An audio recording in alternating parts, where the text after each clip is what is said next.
Hello, everybody, and welcome back to the Midnight Monster Corner podcast. I'm one of your hosts, Frosty, and alongside me is Corey. What's up? How's it going, buddy? What's going on, man? So, how's your week been, man? You watching any new movies this week? Um, actually, and actually, I got to do a quick review on it. But it's one that I've actually wanted to do a review on for a while, but a Burial Ground. So that's a nice little zombie film that it's one of my favorite Italian zombie films, actually. So I can't wait to sit down and actually do that one. Okay. Uh, but yeah, that's. What about you? Did you watch anything? Oh man, I had such a busy week. I haven't watched anything yet. Um, Today is currently Thursday, June 11th. So, I usually do a lot of my hardcore movie watching on the weekends. I've been trying to find time this week to sit down and really take a deep dive and watch a couple of these martial arts movies I bought a while back. The only problem is I only have like an hour or so to spare at nights to myself, and I usually spend that time playing games. And if I'm not playing games, then I'm thinking about watching a movie, and then I get wrapped up, and it gets too late, and I have to go to bed because I have to Mm, get up early, just like every other hardworking American. When yeah, yeah. So I just feel like I don't have enough time to myself, yeah, during the week. But I'm hoping to remedy that moving forward. I really want to. I mean, I even talked to my wife about putting the TV in the bedroom, which we've never done. We've never had like movie nights in the bedroom, but it's something I kind of want to start doing. Even if I gotta buy like a small TV just to put it in the bedroom and lay yeah. down, I'd be down for going to bed at 9 o'clock at night. As long as I get to sit down and watch a flick, I'm cool with that.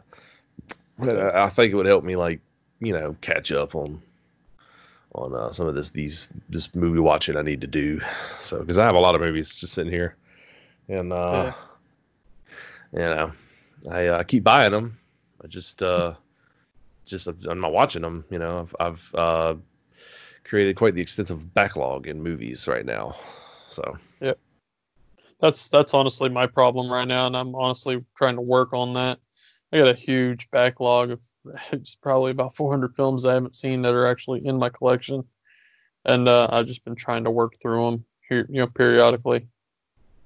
It's really ridiculous. which blows my mind because you have 400 films you haven't seen in your collection, and there's so many that you have. Yeah, and then So there's so many that I revisit because it's just a travesty if you don't revisit them. I agree. I agree. There was always, like, growing up, there was a set movie list of movies that I would watch pretty much every year. If not every year, every other year. And that included the original Star Wars, um, the Back to the Futures, the Rockies. I even started doing that a lot with Saving Private Ryan because that's one of my favorite films. And I kind of branched off into like other war classics. Grow up. I grew up watching westerns and war movies with my grandpa. Yeah, Like John Wayne's The Longest Day. That's a really good movie. Um, I know a lot of like youngsters nowadays have no idea what that about that movie, but it's just a really good World War II flick. It's really long too, but it's got a huge cast of characters and actors and just really dives deep into like not just the war side, but like the political side of both sides, and there's also a lot of humor in the movie too, surprisingly. Like probably one of my favorite scenes is when they go to send this carrier pigeon off, and the pigeon flies in the opposite direction, and the guy goes, "Damn traitors!" Just silliness like that. But yeah, that's a good one. So, but yeah, there's a lot of movies like that. I used to revisit like every year. The original Teenage Mutant Ninja Turtles was another one. Like, guy, I watched that movie to death, man. Roger Rabbit. oh yeah, So definitely. you know, um, haven't done that in a very long time. I don't know if it's just you get older, you don't have as much time, or are I you really don't. yeah, or you start buying more movies, so you want to watch new stuff, or you buy classic movies that you've always heard about and just never had a chance to watch. That kind of deal. That's my problem now. I have a ton of that. Oh yeah. So Yep, yep, yep. But tonight we'd actually we're visiting a movie we watched probably when we first started talking about doing this podcast.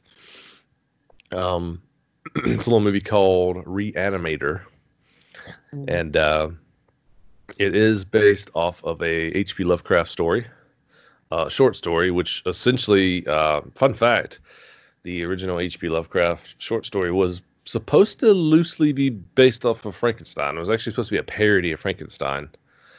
Um, and then we'll probably get into this more later when we talk about the sequel. But they were going to direct it to be more closely based to the story, but then kind of went off the rails a bit and went their own direction with the movie. So the first movie is actually it's based off of the story, but it really bears no resemblance to it. And then in the second movie, Bride of a Reanimator, you see a lot of the homage that they pay to H.P. Lovecraft's original story, which was a parody of Frankenstein. So, Well, the sequel, you almost get a sense of kind of like was that Bride of Frankenstein in a yeah, sense. I yeah, mean, absolutely, all the way down to the physical look of the female in that movie. But trying right, not to get off subject, back to the first one. right. So we're just gonna kick this off and hit them in order. Um, you actually introduced me to this movie. I you said Jeffrey Combs was in it, and I was like, why does that name sound familiar? And of course, it rung a bell when you showed it to me. Jeffrey Combs plays in one of my personal favorite films, The Frighteners, Yep. and probably one of my favorite Jeffrey Combs characters. He played, of course, he played the really eccentric, quirky FBI agent that was hunting Bannister in the movie, Michael J. Fox's character. But he was just really weird and, just awkward, really awkward character. And he always kind of plays that awkward character in his movies. Um, but he does such a good job of it, like he's just he really puts a lot of heart in his acting and it shows, So, but Yeah. but yeah, I don't know, you want to kick this thing off, your really opening thoughts on the Reanimator, because I know this was your jam when you showed it to me. The era release actually. Yes, it was the Hammer release, and yeah, uh, not Hammer release, Arrow release. I'm sorry, It's late. but We are recording really late, so. yeah, yeah. So both of them are, well, the Reanimator and the Bride of Reanimator. Both I have the Arrow editions, which I was quite happy about getting. It was about time that Arrow put those out, and I was quite tickled that they put them out actually. Um, but yeah, I can go ahead and jump into the synopsis if you want. Yeah, kick it off. All right. So, well, quick disclaimer: the these films that we're going to be going over, they will have spoilers. So if you haven't seen Reanimator or any of the Reanimators, I highly recommend you stop here and you go check them out before you continue on, because they are great movies. So you have Herbert West, which is he's obsessed with reanimating the dead, right? And somehow he ropes Dan Kane, played by Bruce Abbott, into um, experimenting with him. And of course, Herbert West ends up moving in with uh, Dan Kane and experiments on his cat. So his cat, I can't remember if he killed his cat or his cat died, and he just decided to use his cat Yeah. as an experiment. But it's one of the, I guess, one of the fan favorite lines of the movie. Whenever Dan's character, or Bruce Abbott's character Dan, comes home and he sees the he sees the cat, he gets upset. He's like, "Well, you could have called or something or left a note." And he says, "What was I going to say? Cat dead? I'll explain later." A lot of quirky, fun one-liners in the movie. I think one of the coolest intros too is, the movie really starts off, really setting the tone because they're in the lab or whatever. This man's, or rather the police are coming to escort Herbert Kane or Herbert West away. Herbert West away, and they're banging on the door. They're like, "Let me in." As they finally get in the room, and it's him using his serum to reanimate this person who had died, and Mhm. like right before the intro music kicks in, oh, what's the line? They say, no, they said you killed him. He said, "No, I did not. I gave him life." And then the credits roll, and it's like, well, it's a pretty cool little sci-fi intro theme too. Like if you go back and listen to it, it's really unique, and really helps set the tone of the movie. But yeah, this movie, it was a wild one. So uh, really enjoyed this one a lot. I feel like you hear a lot about H.P. Lovecraft, and what do you automatically, what's the first thing that comes to mind? It's usually Cthulhu stuff, Yeah, which which I said that actually when I went over a review for From Beyond, actually after we watched it, and how you found out that H.P. Lovecraft was the writer for that, and talked about Cthulhuism, and really kind of opening up my eyes to it because I didn't really know what it was at the time either. I've always been a fan of H.P. Lovecraft's other stuff, such as his horror films. right. And so, yeah, great movie. Taglines for the movie. I love taglines. This is something you'll probably hear me address in our shows. But there's a couple taglines. H.P. Lovecraft's classic tale of horror, which I wouldn't really call it his classic tale of horror because it's kind of underrated. Death is just the beginning. That's a pretty common one, right? It will scare you to pieces. That one kind of makes sense, right? Mm. Uh, Herbert West has a very good head on his shoulders, and another one in a dish on his desk. Probably my favorite one. So, um, but yeah. So Stuart Gordon was the director of this one. Now he would not go on to direct the second or third one, which we'll get into. But I was reading up some of his biography, and it's pretty interesting because he don't really have a history of horror. Uh, but he directed this movie, and I think he did a pretty good job. Yeah, yeah. I loved most of his stuff that he's done. Of course, the Re-Animator being my all-time favorite that he did.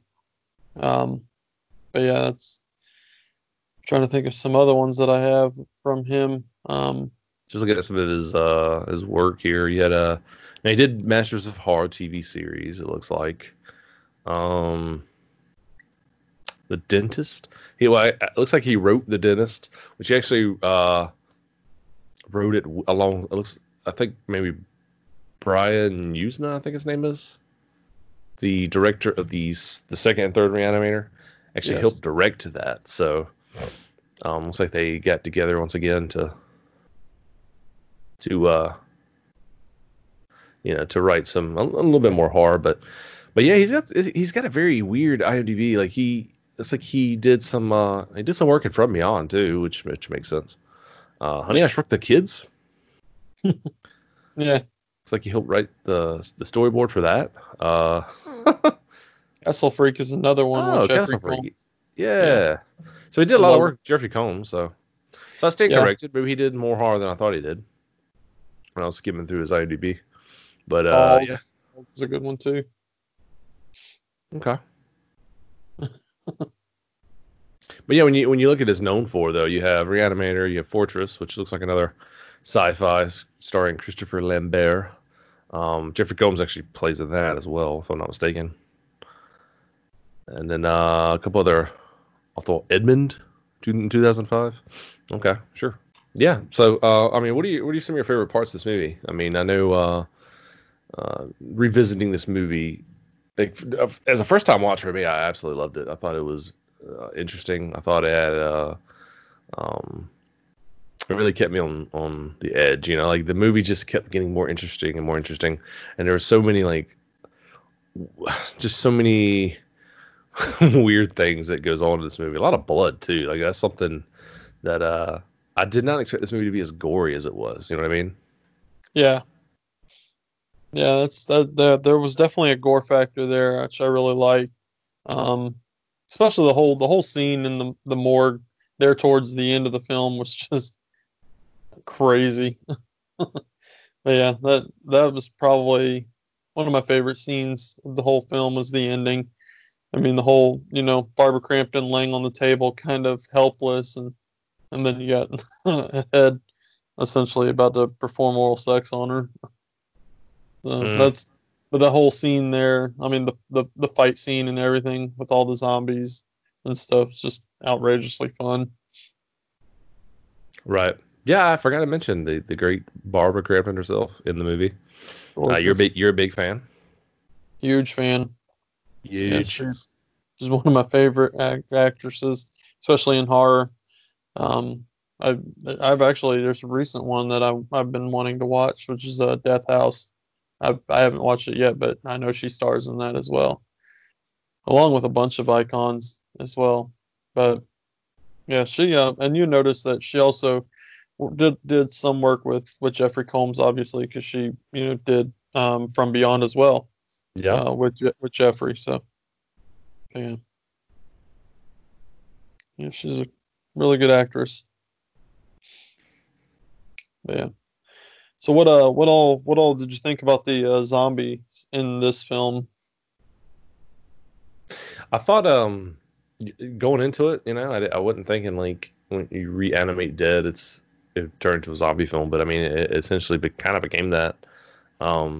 Sort of, at least in the morgue scene, and I thought they did a great job of that. And I just the gore in the movie was like it really had a super cool sci-fi feel to it. You know what I mean? Like it was just the right amount, I guess. Then it had a lot of like a lot of the sci-fi quirkiness, like David Gale playing Dr. Carl Hill and his the talking head. You know, Yeah. um, like he kind of took over and became the bad guy. And I don't know, it was just like his head gets cut off with a shovel. Hmm. So I guess Herbert West's first uh, instinct as an experiment, like he immediately goes back to his work, and that's something that like Herbert West's character is so like when it says he's obsessed with reanimating the dead, he is obsessed with reanimating the dead because something you'll see throughout all the sequels is he always goes back to his work, like Yeah. always, like he is obsessed with it. It consumes him in the movie, and so like Dr. Carl Hill, I guess the scene is, he comes in and he's trying to stop him from doing his experiments. He's like, "You're crazy. You need to be arrested." And then Herbert West kills him with a shovel, right? Hmm. And then plows his head off, cuts his head off with a shovel. I don't think I've ever seen that in any movie. And then immediately takes his head and injects the serum in it and brings his head back to life. And he's like, "Wow, the head can survive without the body, and the body got the head." And so it was a interesting little experiment he did there, but it ultimately the head becomes like the villain, and this even carries on in the second movie, which uh, he experiments with the head even further by giving him wings. So it's it's kind of a funny little thing they did there. But so he has a second movie. He's a flying head with wings. It's pretty wild. Yeah. But It was almost like they just kind of went a little more outrageous than what they do with this one, right, and in my opinion, it kind of worked. right. So fun fact about Bruce Abbott, who plays Dan Kane in the movie. He he played in a lot of television shows. It looks like he was in MacGyver some, uh, Out of Time, Beauty and the Beast TV series. But I noticed here he was in a movie called Adult Hollywood Tale, adult film, Hollywood Tale. He was in Now, I think it's a softcore porno. huh, It got a 6.0. that's good. It's good. So yeah. Other than that, not a very illustrious television career. But that's our Dan Kane. Our semi-protagonist, if you will. Mm-hmm. Which interesting character though, because the whole movie, he's really he gets roped into these experiments, and he's trying to stop Herbert West.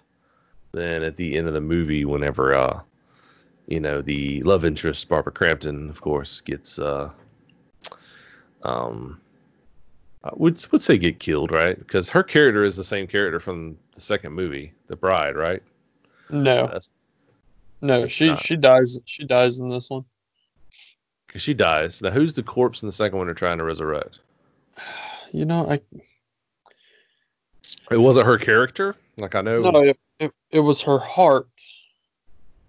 It Okay. was Oh, he used yeah. different body parts from different. He Okay. used different body parts to piece her together. Okay. That's what happened Yeah, then. But yeah, but still, Barbara Crampton's character dies in the movie, so he then becomes obsessed with wanting to bring her back.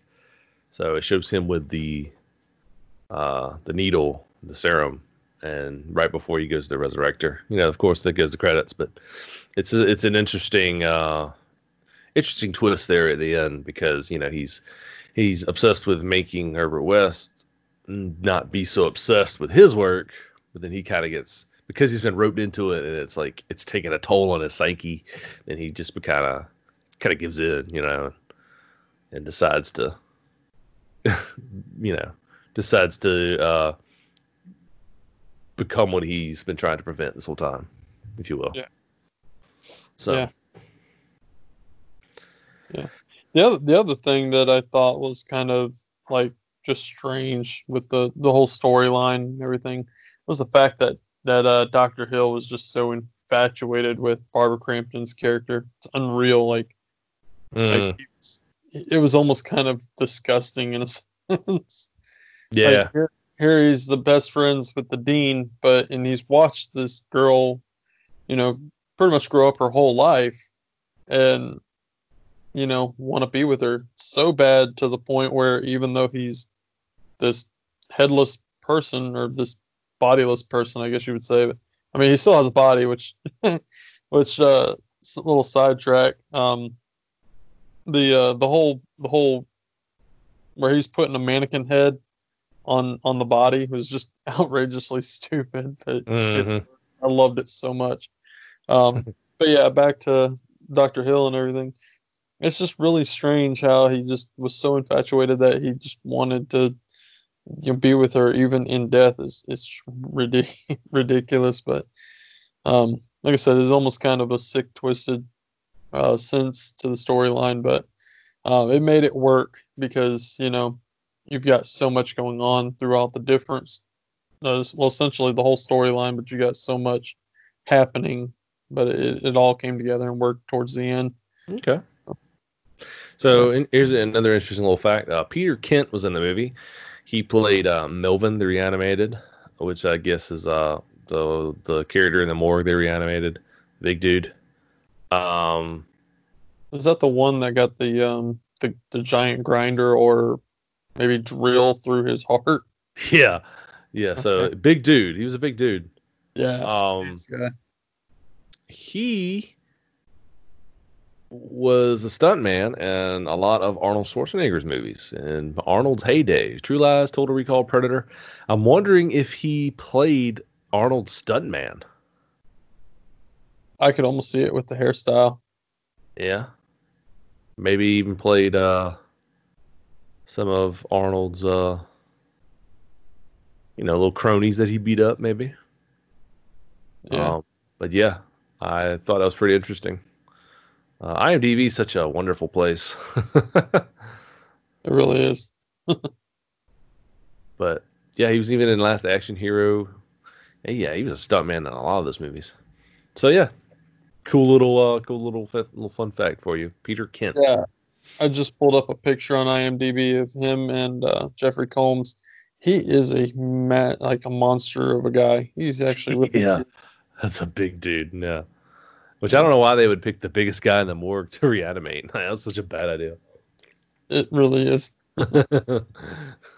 That was a wild scene. Probably one of my favorite scenes of the movie because they're like trapped in this morgue with this giant steroid zombie.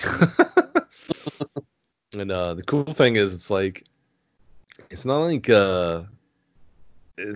like just slow moving, you know, drowsy zombies. Like they turn into these literal like undead freaks that are like their brain can't comprehend the idea that they're alive again, and Yeah, so it's almost terrifying. Like I want to see more of those kind of zombies, you know. yeah, So and interesting and stuff. uh, I like the fact that Doctor Hill can kind of control zombies with his mind. That was really cool. Oh yeah, that was a very interesting little little thing to add in the game. Yeah, The movie. It's almost like a mechanic in a game. But yeah, that's thought it was kind of cool too. Yeah, this movie was sci-fi as hell, and I loved it. I know me and you, we kicked this off. We had talked about watching more sci-fi movies, and we did. We watched From Beyond. That was a good one. You did a review on that one, hmm and that was a wild one. That was yeah. such a wild movie. We also watched Brain Damage as well, Brain which again, damage. Yeah, we gotta do an episode on that one. But yeah, I wouldn't mind doing a more in depth review on that one. I did a small review on it, but yeah, I would like to do a full in depth review on that one. so moving on, we've So got the Reanimator um, got a 7.2 out of 10, which is interesting on IMDb. Um, like I said, I don't really do ratings. I don't know how you feel about that, but I haven't been one uh, to actually do one. my thing is like reviews and ratings are always you always got to take them with a grain of salt depending on who's reviewing it. You know what I mean? Like Yeah, Rotten Tomatoes, for instance, will give a movie like the actual Rotten Tomatoes review will be way lower than the viewer review. So it's like fans will love the movie, but for some reason Rotten Tomato will trash the movie, and it's like, well, you know, then you got to kind of determine like who you want to follow. You want to take Rotten Tomatoes, word for it, or the people that are actually watching the movie critiquing it, and you know yeah. that kind of thing. Well, Um, I've always kind of just left it at, you know, this is my recommendation. You know, whether or not it's complete garbage, and I highly recommend it, yeah, or I seven highly point two out of ten is good. recommend it. Huh? 7.2 out of 10 is good. I mean, Yeah. we watched what was that movie we watched? That was a 6, and we liked it. Oh, Bong of the Living Dead. We Long just and did the Living episode. Dead. Yeah, we just did an episode on it. Yeah. I mean, I would say the movie's probably a 5 if Yeah. we're going by IMDb's ratings, but we still enjoyed it, and that's really all that matters. Yeah. Now there's a couple movies I've seen. Like there's apparently a Silent Night, Deadly Night 4 and 5. Yeah. Don't Uh, waste your time. I'm not sure how many they made, but I know the director of Re-Animator 2 and 3 apparently had his hands in the movie. I don't know if he helped write the story or directed it. I think it was the director. Wow. But, what's his name? Usna? Usna. Brian Usna.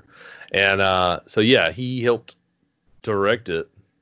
And it got like 3.9 out of 10 on IMDb. So I was like, yeah, that seems about right. Yeah. It does have Clint Howard in it, so that's a thing. That's cool. Clint Howard, who has a very illustrious horror movie career, Yeah. staunch conservative. Not sure if you knew that. Mm-mm. Brother of Ron Howard, who's a staunch Democrat, apparently. The more you know, Yeah. because knowledge is power. So, Bride of Reanimator. This was an interesting one. Yes. So David Gale is back. Dr. Carl Hill is back. This time he's still a talking head. He never died. Uh, but now he can fly. He has wings apparently. Herbert West and Dan Kane continue their research. Mhm. What, like they were going to like war zones and stuff, weren't they? Beginning of this, Yeah. kind of where it's going. So I'm trying to. Yeah, they the film actually starts out where they're like in a war zone essentially in Peru, and they're basically fighting, or they're volunteers in like, well, they're medical volunteers, and they're essentially still trying to um work on their experiments, but then they ultimately come back to America once things kind of blow over and settle down. Um, and then they start basically redoing their experiments once again in America.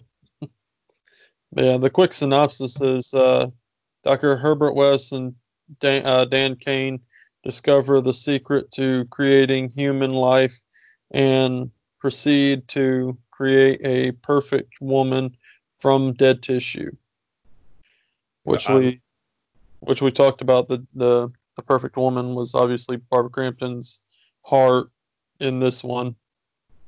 you mean Barbara Crampton? Yeah, yeah. Isn't that what I said? The perfect woman. But it's her heart that's in it, Okay. still beating. But yeah. Yeah, like I said, this movie here hits on a lot as far as Bride of Frankenstein in my opinion. Um I don't know if you've ever seen that movie. A long time, but yes. But yeah, it really does. Um but yeah, I love how there's almost a conflict between the two characters because, at the same time, you got Bruce Abbott's character, Dan Kane.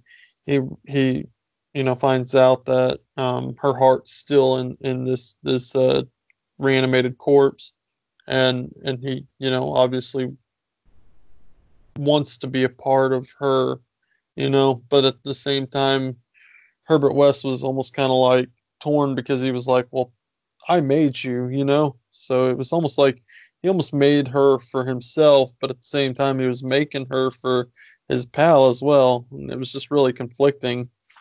But yeah, I ultimately like this movie. I'm wanting to say that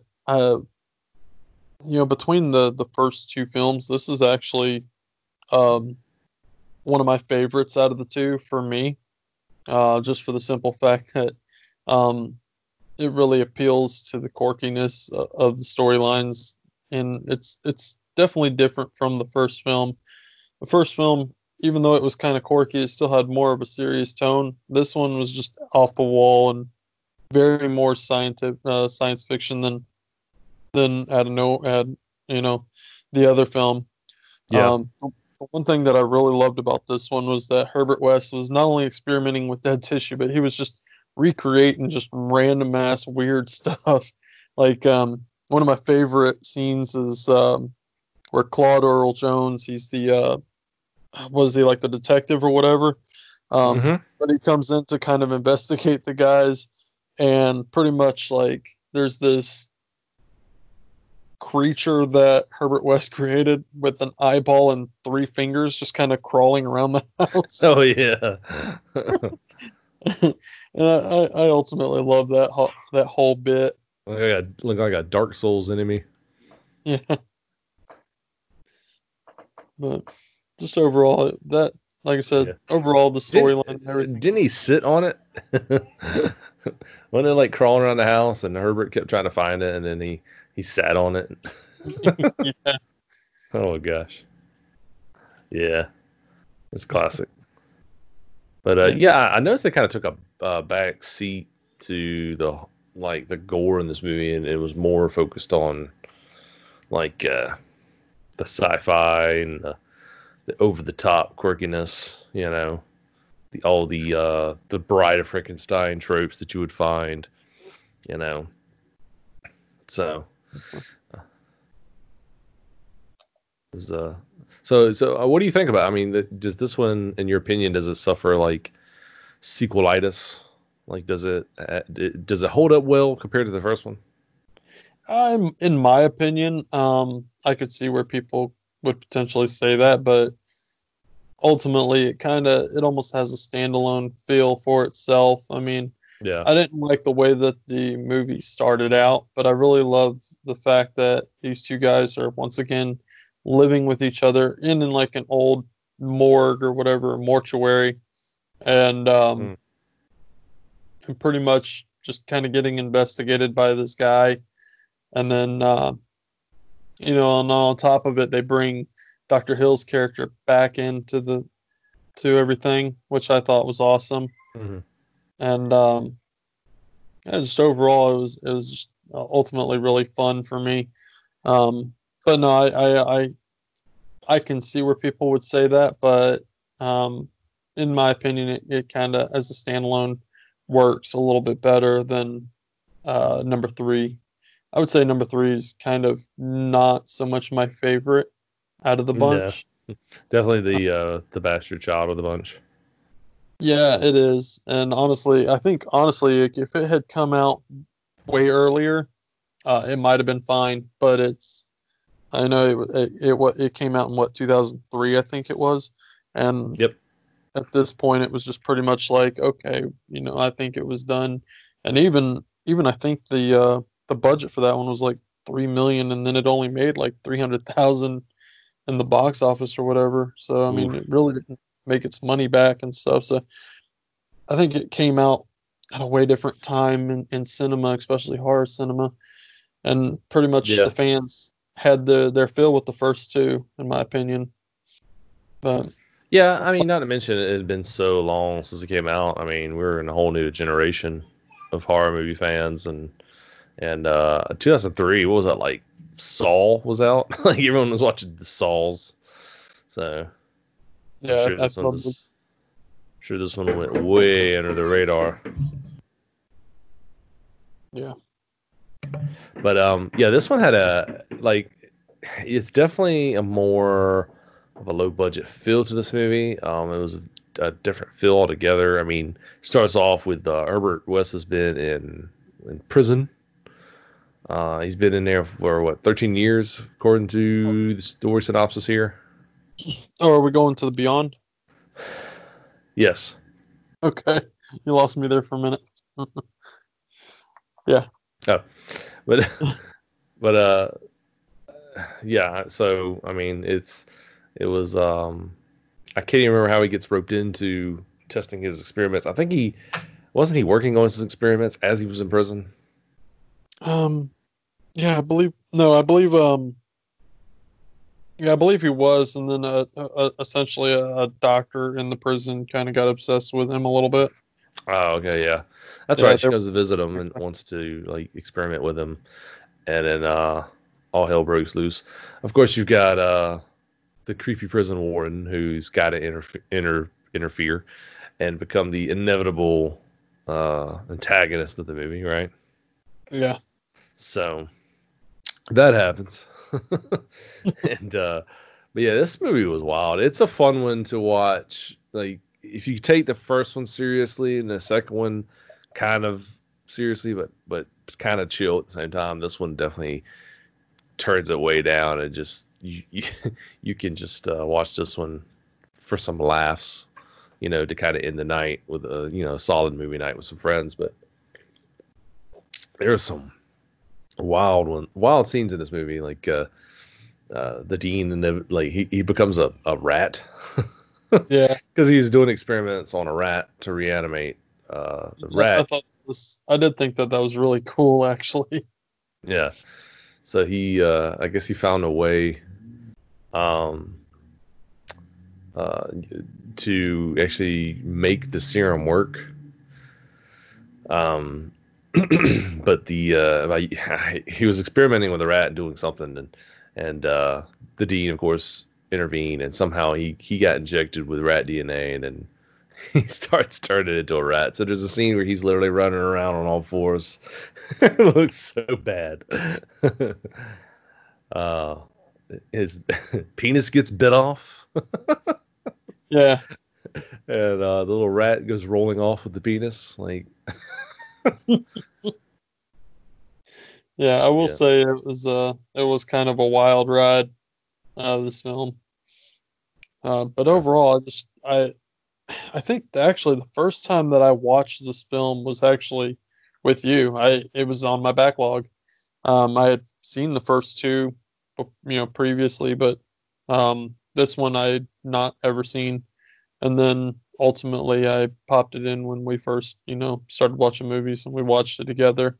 Um, I think overall, I had fun laughing at this film and critiquing it, Mm, um, and just pulling out all the flaws in this film. Um, but knowing that, um, and I didn't actually know it at the time, but Brian, um, Usna, uh, hmm with him, you know, doing the second movie and then working on this one, it was a complete turnaround for me. Just no, I wasn't a big fan of this one. yeah. Ultimately, I do like watching it, in the complete series, obviously, but yeah, it's just not something that I'll revisit. I'll revisit the first two more than I would this one. Oh yeah, definitely. Um, I think the only way I'd watch this one again is if I absolutely had to. If I was just in the mood for a trilogy and I had to watch it. But yeah, it definitely didn't keep my interest as much. But some fun facts about the movie: this was the only one that wasn't filmed in the United States. It was completely filmed in Spain. So Actually, I didn't know that. there is that. So Hmm. thought that was pretty interesting. Only film in the series to not feature Bruce Abbott, which we knew that. Going into the movie, I thought that was kind of lame not having him in the movie. But is what it is. It happens. Yeah, I didn't care for that too much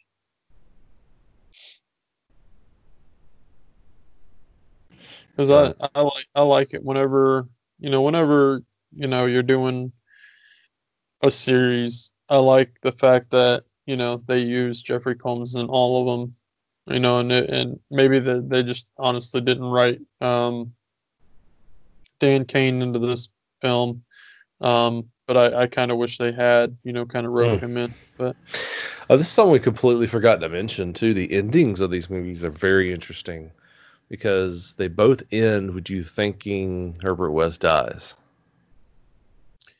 yes, Like the first one ends with you thinking he dies.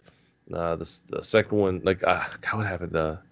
Didn't he get like sucked into the body or something? That the tentacle body or whatever. Yeah, the intestines pulling him in. Yeah, uh, so that yeah, so that happens, and you assumed he dies, and then the second one, the building collapses on him. You think he dies. He doesn't. This one, actually survives, and he clearly survives. It shows him he gets surviving. away. So, yeah. Shows him getting out of the prison, So I and thought that was very interesting. almost left it off to where they could have made a fourth one. Yeah, I'm sure they thought about it. Yeah, they probably did, but after that one flopped, it was pretty much like, okay, I'm trying Yeah. I'm trying to see where I had seen that. Yeah, right here. So the budget for this film was an estimated $3 million, and cumulative worldwide gross. I'm hoping this would be a typo, but $302,586. I don't know, man.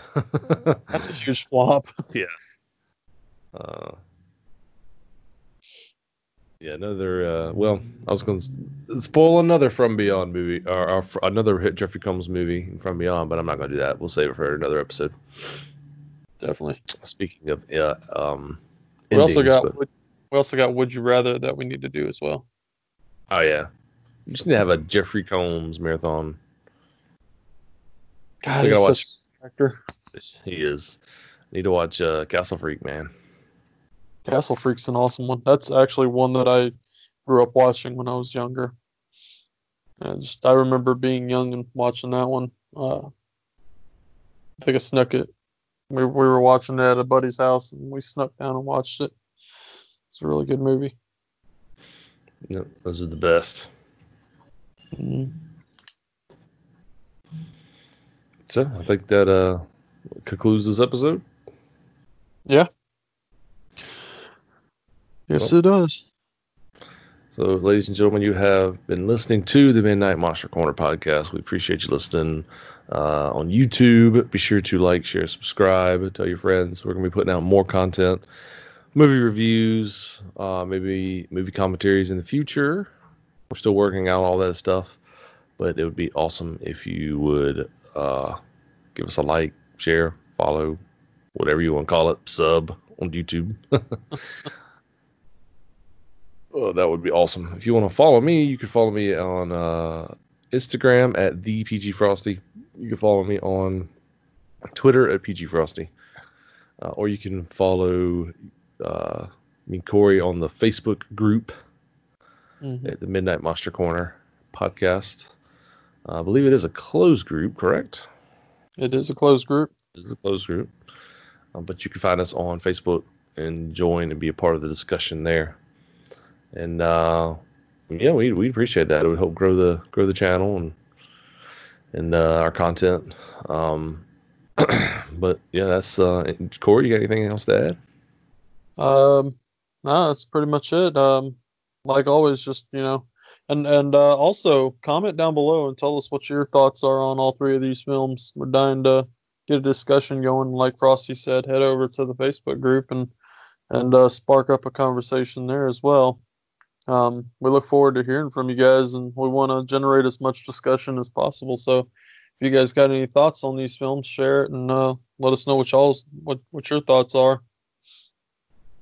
But yeah, with that, I mean, you can always also check me out on Instagram as well. I'm posting stuff, not as much as I should be there, but I'm hopefully going to do that a lot more there. But uh, the Midnight Monster Corner as well there.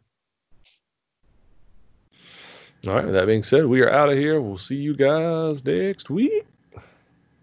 Later, guys. Later.